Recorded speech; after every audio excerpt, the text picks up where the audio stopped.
verset 18. Le livre de Jean, chapitre 3, verset 18.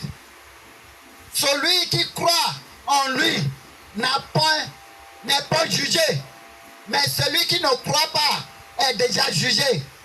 Parce qu'il n'a pas cru au nom du Fils unique de Dieu. Celui qui croit en Jésus n'est pas jugé. Mais celui qui ne croit pas est déjà condamné. Parce que ceux-là ne croient pas au nom du Fils unique de Dieu. La seule personne que personne n'a couché avec sa maman. Ils n'ont pas cru qu'il est le Fils de Dieu.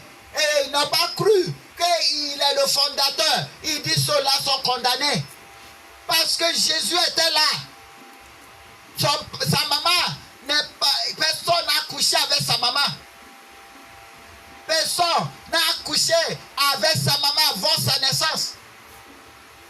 C'est le Saint-Esprit qui est rentré. C'est la parole de Dieu qui est rentrée dans le ventre de sa maman.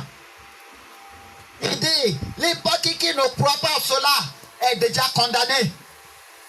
Il dit, n'importe qui ne croit pas que c'est le Saint-Esprit qui est rentré dans Marie, que Jésus est le Fils de Dieu, est condamné. Le livre de Jean, chapitre 12, chapitre 13, verset 12 à 13. Si vous ne croyez pas quand je vous ai dit des choses terrestres, comment croyez-vous quand je vous parlerai des choses célestes? 13.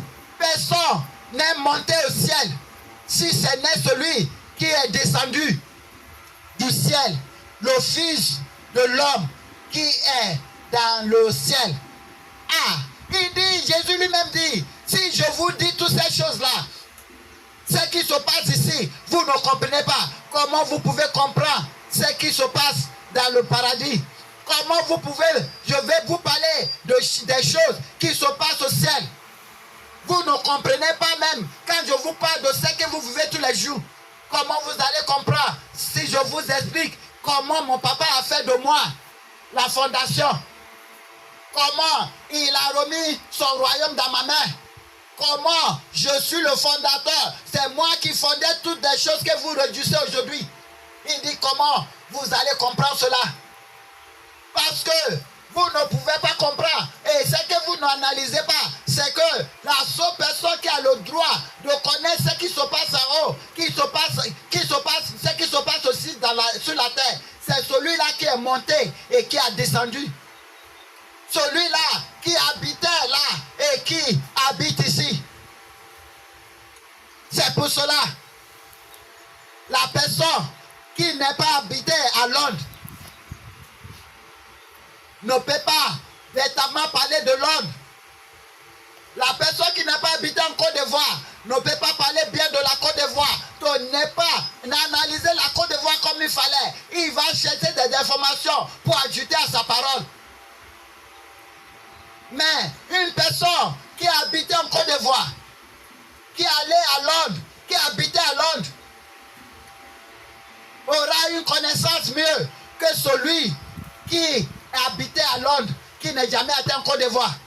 Il aura une connaissance forte, plus que la personne qui est en Côte d'Ivoire, qui n'était jamais à Londres. Pourquoi? Parce que lui, il était en Côte d'Ivoire. Il est actuellement à Londres. C'est ce que Jésus disait. Que comment? Qui peut expliquer mieux ce qui se passe au paradis, au ciel et ici?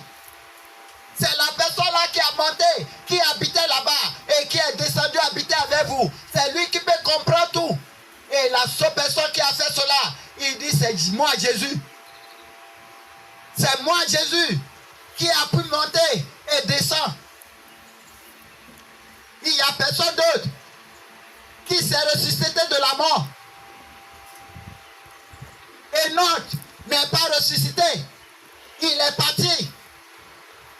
Élie n'est pas ressuscité. Il est parti. Moïse a disparu. Il n'est pas ressuscité.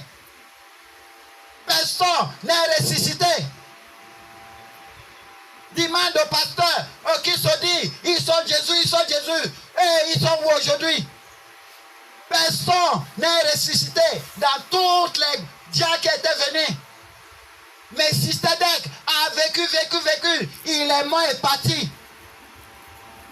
Personne n'a ressuscité si ce n'est Jésus. Parce que s'il n'appartient pas, nous aussi on dit, marcher, quel qu'on soit la douceur du marché.